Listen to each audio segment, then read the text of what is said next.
We have integral secant cube x and tangent cube x.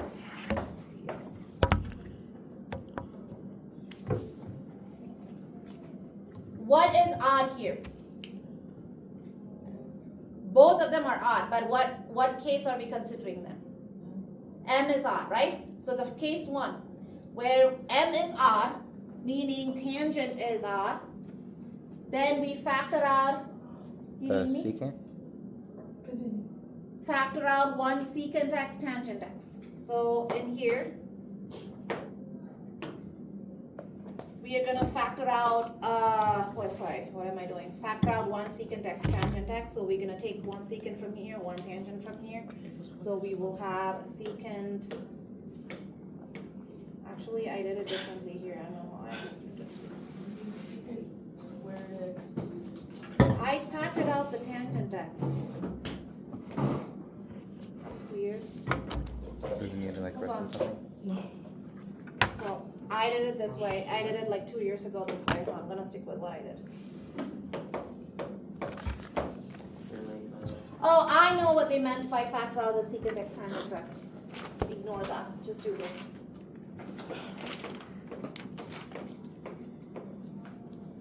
Hey, Aaron! Do we need to print anything? No, I don't think so. No. Okay, I'm just making sure. I updated the slides if you wanna look at I it. saw them, yeah. Okay, yeah, Thank you. yeah. Okay, cool.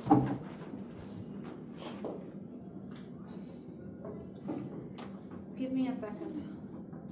One. Because I may wanna change the, because I just did the examples and I never looked at the rectangle box. So if you're gonna look at the rectangle box, you probably need to actually know.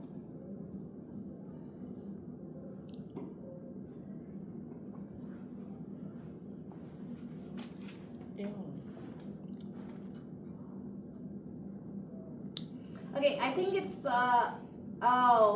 it's too confusing. Just ignore the rectangle box, just do the procedure like how we do it, like, that way you will get it. You'll understand why, because you need a certain substitution to find these derivatives and stuff. So you can substitute tangent as, like u for secant, and when you do the derivative of secant x, then you get secant x tangent x, so you should have a secant x tangent x there. If it doesn't exist, then it's gonna be a complicated problem. Do you understand what I'm saying? For sine and cosine, it's a little different, but for tangent and secant, it has to be a specific thing. So I did it strategically instead of following the rules. That's why it's like, I don't like sticking with the rules, and it's too much rules to memorize. So I factored this out, the tangent x, and then I replaced this, whoops.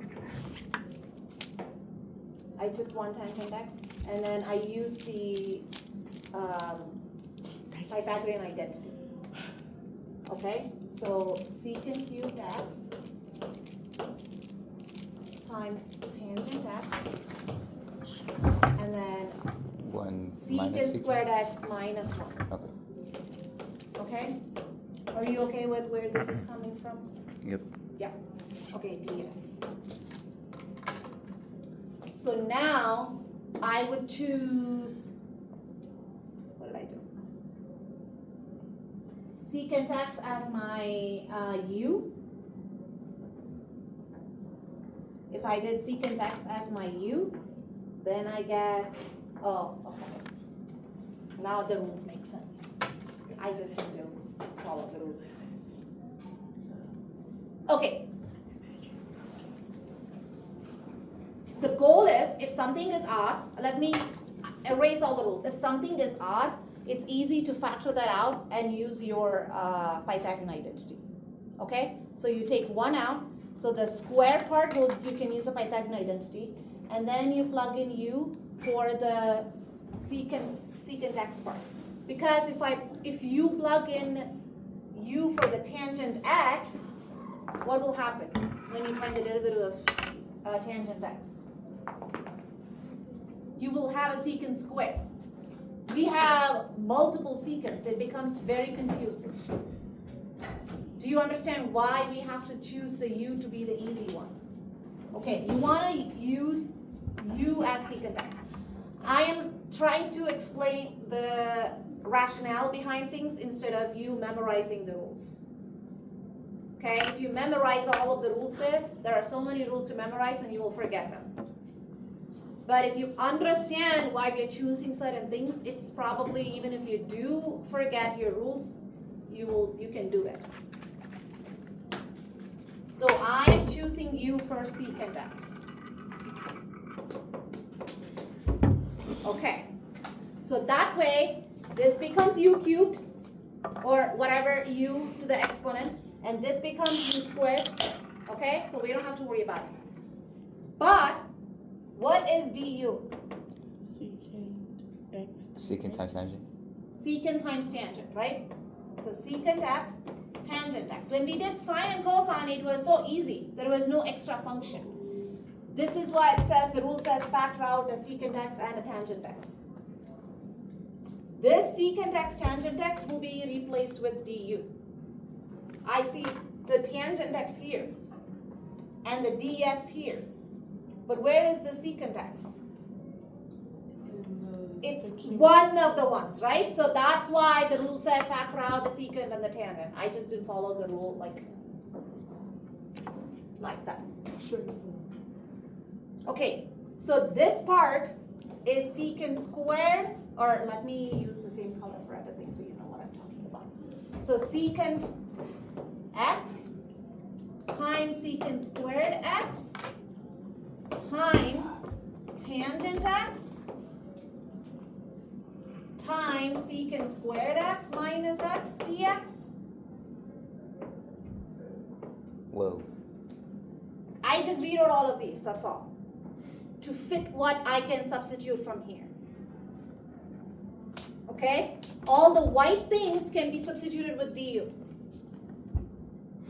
And then the secant could be substituted with u. Okay? Okay. So now I'm getting ready to substitute everything. So all my white things will be replaced with du. And then the yellow is just u. So u squared times u squared minus 1.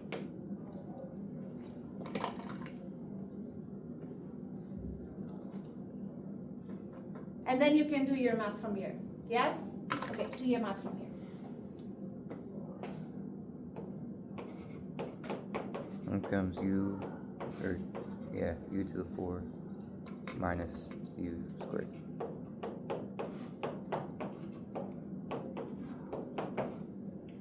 Do not forget to change it back to the original function, otherwise it has no meaning to the integral. Our original was secant, so I'm going to change it back to secant.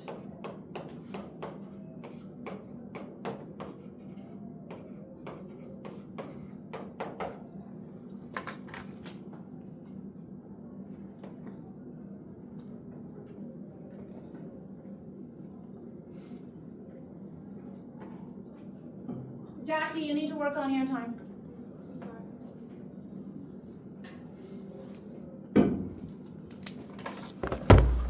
Okay.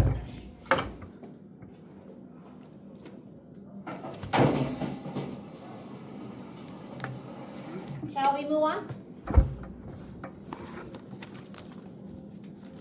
Okay, now we have an even situation.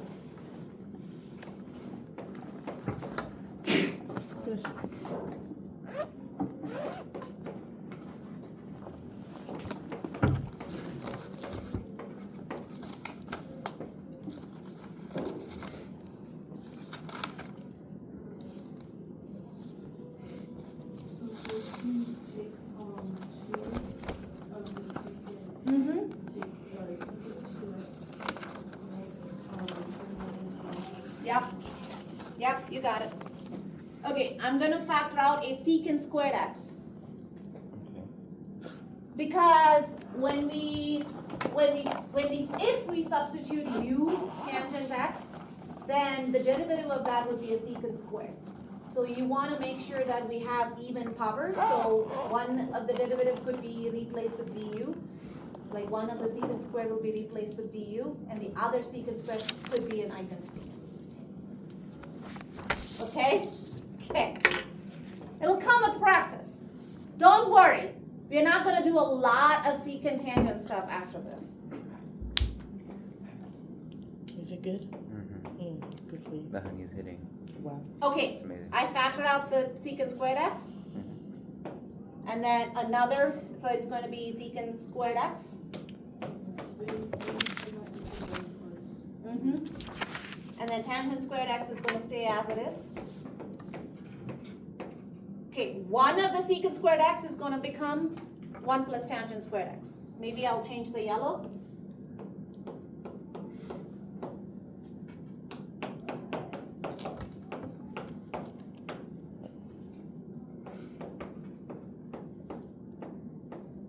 Okay, I'm going to use tangent x as my u. Because that's what makes sense, right? Because I want something easy to replace. So u equals tangent x. So what is du? Secant squared x dx. I'm telling you, children, I need you to memorize derivatives and integrals, both. Like, you gotta be very confident in it. I don't know, figure out a way.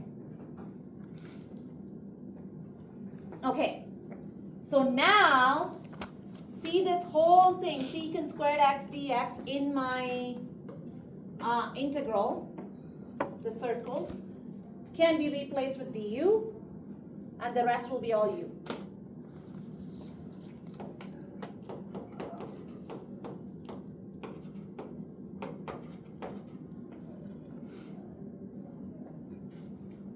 In case you forget the rule and you did something wrong, you won't be able to finish this. So that's when you switch your method and do the other way.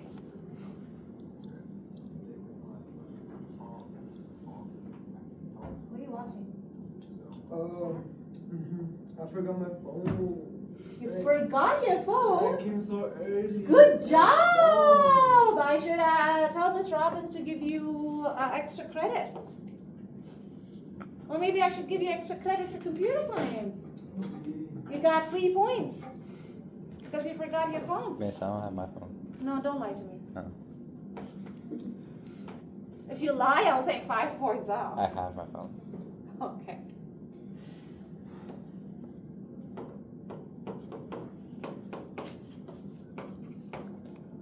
The answer would be tangent 3. Uh-huh. Power 3. Yep.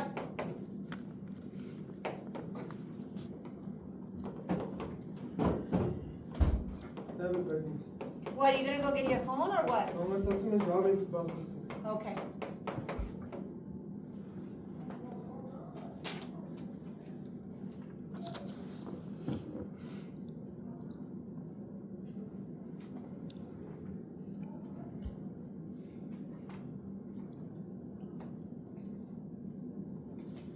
Yeah?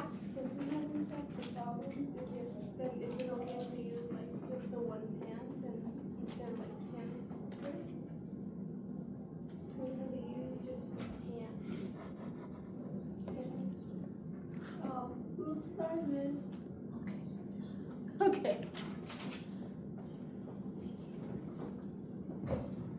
Okay, so that's all for secant tangent, and then on the page 14 you have reduction formulas.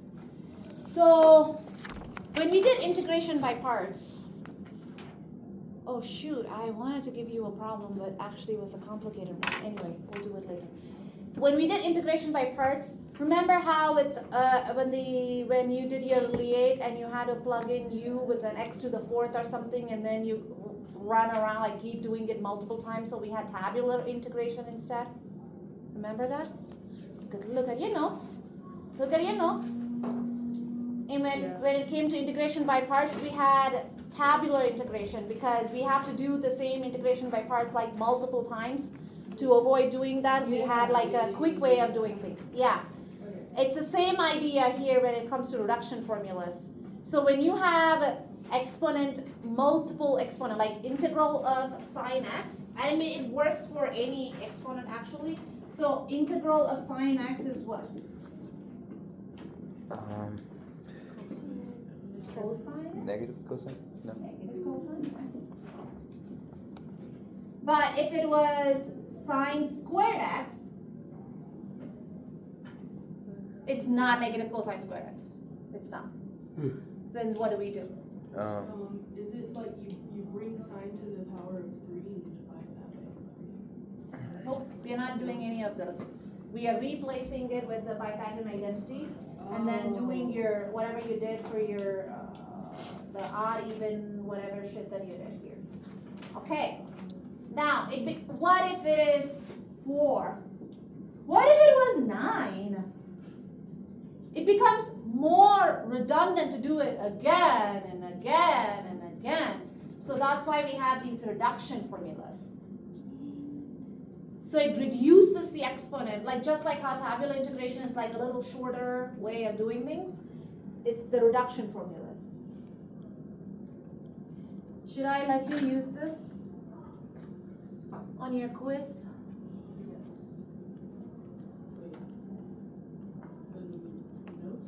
Yeah, not the notes, just this the rectangle part. Should I? Yes. Why? Because if we spend all our time trying to memorize it rather than just showing our application of the math. Ooh, look at Lake using big words. Okay. That was a rhetorical question, by the way. Oh. When I ask you a rhetorical question, well, I know I ask you questions that looks like choices for you. I've already made my decision. So but no. I give you the power. Yeah, I'll let you use it. Yay. Okay, but only those. Just the reduction formula. Okay. Okay, so since you have the formula right in front of you, I think you can do this on your own, don't you? Perhaps. You don't need the reduction formula for secant squared x, do you? But only when the exponents get larger and larger, you need the reduction formula. A single secant squared x is going to be just tangent x.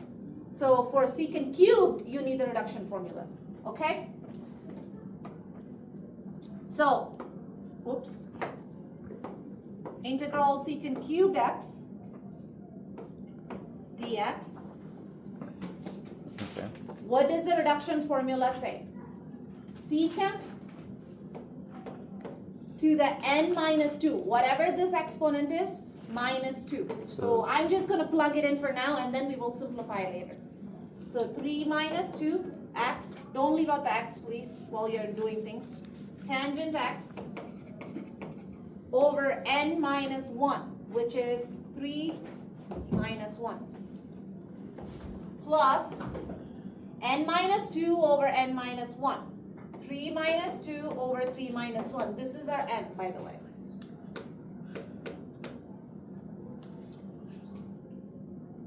Integral secant of n minus 2, which is 3 minus 2x dx.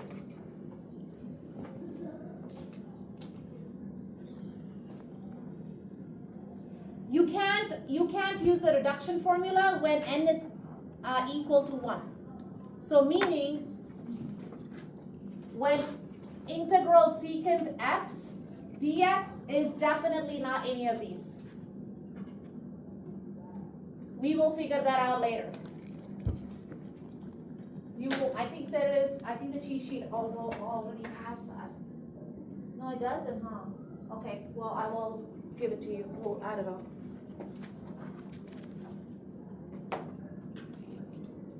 Okay, so now let's simplify all of these. Remember, x is with the secant, not like separate, okay? So 3 minus 2 is 1. So secant x, tangent x, over 2 plus 1 over 2 integral secant x dx.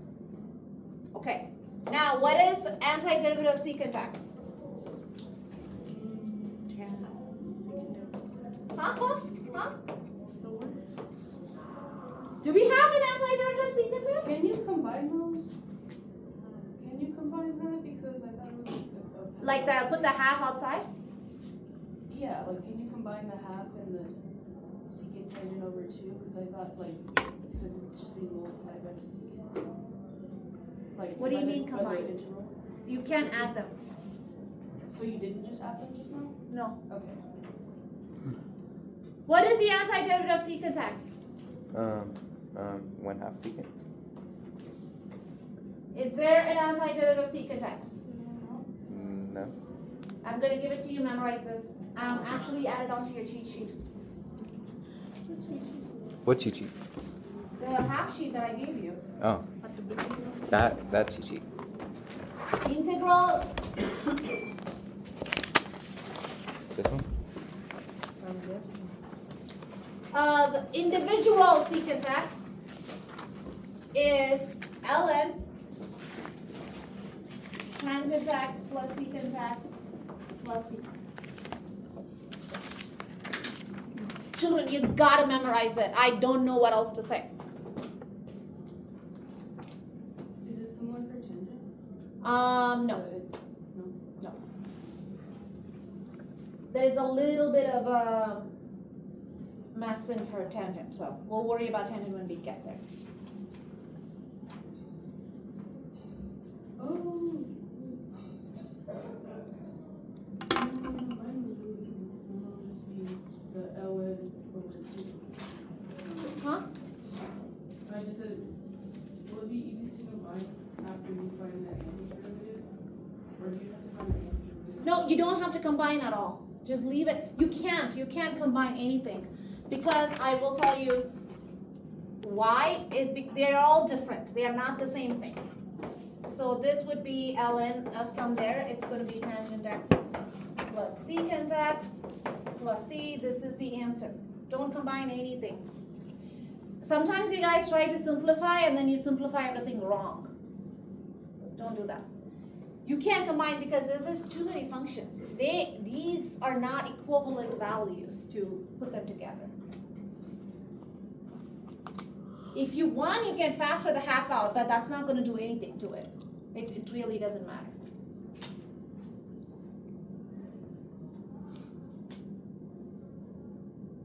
Okay? Mm-hmm. Cool beans. That's it. That's the answer.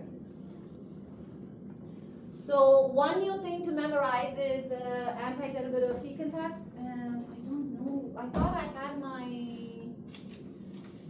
I thought I had it on there. This all happened during this internet time last year, and then everything was on whiteboard, and I probably took pictures of it, and then I deleted them, I guess. So, anyways. Last problem involves tangent. Now, cosine and sine, I'm not worried about you because like cosine and sine is not complicated.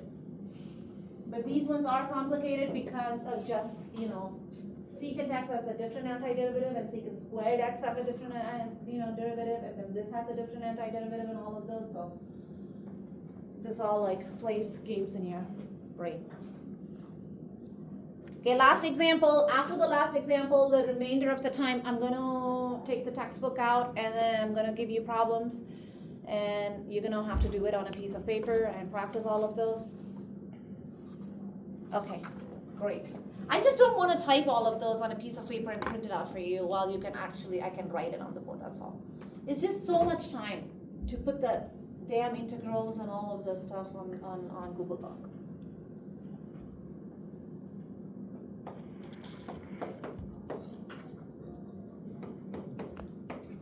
Okay, now we're going to use the reduction formula for tangent. Again, for tangent and secant, you cannot use a reduction formula when When n is equal to 1, yeah. So everything says n cannot be equal to 1. So it's going to be tangent cubed. It is going to be, do you want me to like plug it in first and then simplify it, or can I just do it without doing it? Just do it without doing it. Okay. 4 minus 1 would be cubed over 4 minus 1, which is also a 3, integral 4 minus 2, which is a 2, dx. Okay. We don't have an antiderivative of tangent squared x. We only have an antiderivative for secant squared x. So in this case, what do we do? Wait, but it's tangent squared. Yeah, Use the Pythagorean. Yeah, you plug it. No? You don't plug it in? you could do it. But that would be secant squared x minus 1. You could do it, yes. And then you will have antiderivative of secant squared x and tangent x, yes. Or you can also use the reduction formula again if you want, but it doesn't matter. Either way. So you can use the reduction formula because it's not 1. So you can use the reduction formula again for it, but no, it's unnecessary. Like you said, you can do the Pythagorean identity. Good job. Top coupon. Remember that. Okay. I'm putting a square bracket. Please put a square bracket anytime you put things differently on here, right? If you're expanding, simplifying, whatever, because if you don't put a square bracket, then it's the minus will not be distributed and then you will get confused. Okay, now I'm gonna rewrite this as what? Secant squared minus 1. Good. Secant squared x minus 1 dx. I'm just working with the square bracket and then I will separate them later.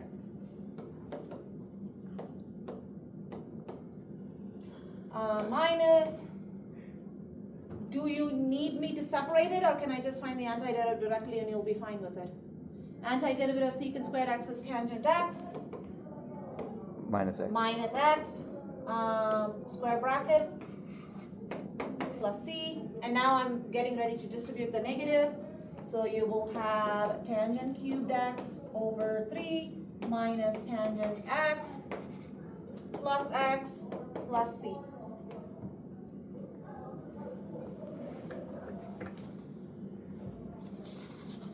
Okay? Okay, no more new learning for today. Nelson is already like, I'm pretty sure your head is hurting by now. You're tired?